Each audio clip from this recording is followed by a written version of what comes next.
पाकिस्तान के कब्जे वाले कश्मीर यानी पीओके में अब गुस्सा फूटने की कगार पर है। सड़कों पर उतरे लोगों के सब्र का बांध टूट रहा है। अब सीधे पाकिस्तान की सरकार और सेना प्रमुख असीम मुनीर को फाइनल अल्टीमेटम दे दिया गया है। जेएसी ने साफ चेतावनी दी है, अगर प्रदर्शनकारियों पर कथित ज्यादती नहीं रुकी, अगर गोलीबारी बंद नहीं हुई तो आंदोलन सिर्फ सड़कों तक सीमित नहीं रहेगा। मुजफ्फराबाद की तरफ होगा बड़ा लॉन्ग मार्च। यानी इस बार निशाने पर सिर्फ स्थानीय प्रशासन नहीं बल्कि इस्लामाबाद की सत्ता भी है।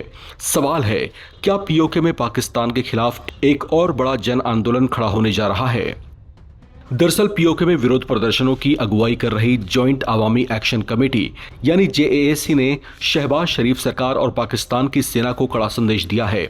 कमेटी का आरोप है कि शांतिपूर्ण प्रदर्शनकारियों पर सुरक्षा बलों की कार्रवाई लगातार जारी है।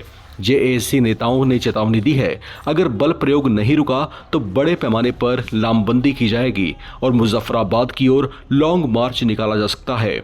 जेएसी नेता उमर नजर कश्मीर ने आरोप लगाया कि रावलकोट में प्रदर्शनकारियों पर गोलीबारी की गई, जिसमें कई युवा घायल हुए। उनका दावा है कि सबसे गंभीर बात यही है कि शांतिपूर्ण प्रदर्शनों के खिलाफ स्नाइपर का इस्तेमाल तक किया गया। जेएसी का कहना है कि एक तरफ अधिकारी बातचीत की बात कर रहे हैं, लेकिन दूसरी तरफ जमीन पर सुरक्षा बलों की कार्रवाई जारी है। यही नहीं, कमेटी ने सुरक्षा बलों पर रावलकोट के आसपास के इलाकों में घरों में घुसने और लूटपाट के आरोप भी लगाए हैं।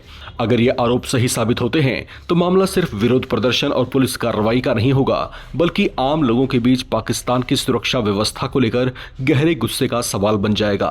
अब मामला सिर्फ गोलीबारी के आरोपों तक सीमित नहीं है। खाने पीने की जरूरी सामान की कथित नाकेबंदी ने भी तनाव को और बढ़ा दिया है।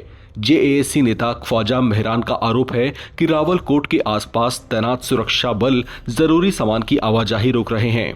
कमेटी ने चेतावनी दी है, अगर लोगों की जरूरत की चीजों की सप्लाई बाधित रह गई तो बड़े स्तर पर विरोध का ऐलान किया जा सकता है।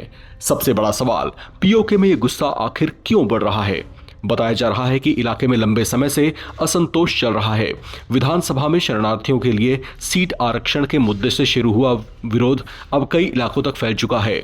जेएसी का कहना है कि आंदोलन करीब 70 दिनों से जारी है और अब सुरक्षा बलों की कथित कार्रवाई ने लोगों के गुस्से को और भड़का दिया है। अब तस्वीर बेहद साफ है, एक तरफ पाकिस्तान की सरकार और सेना, दूसरी तरफ सड़क पर उतरता जेएसी। अगर बातचीत से रास्ता नहीं निकला और सुरक्षा बलों की कार्रवाई जारी रही तो मुजफ्फराबाद की तरफ प्रस्तावित लॉन्ग मार्च पाकिस्तान के लिए नई राजनीतिक और सुरक्षा चुनौती बन सकता है। यानी पीओके में मामला अब सिर्फ प्रदर्शन का नहीं रहा, ये टकराव किस हद तक जाएगा? क्या जेएसी वाकई मुजफ्फराबाद तक मार्च करेगी और क्या इस दबाव के आगे शहबाज शरीफ सरकार और असीम मुनीर की सेना पीछे हट जाएगी? अब सबकी नजर इसी पर है। अब चलते चलते कुछ सवाल नवभारत टाइम्स के आप तमाम दर्शकों से, आपको क्या लगता है? क्या पीओके में लोगों का गुस्सा अब उस मोड़ पर पहुंच चुका है जहां जेएसी का मुजफ्फराबाद लॉन्ग मार्च पाकिस्तान सरकार और सेना के लिए बड़ी चुनौती बन सकता है? क्या असीम मुनीर की सेना प्रदर्शनकारियों के दबाव के आगे पीछे हटेगी या पीओके में टकराव और बढ़ेगा?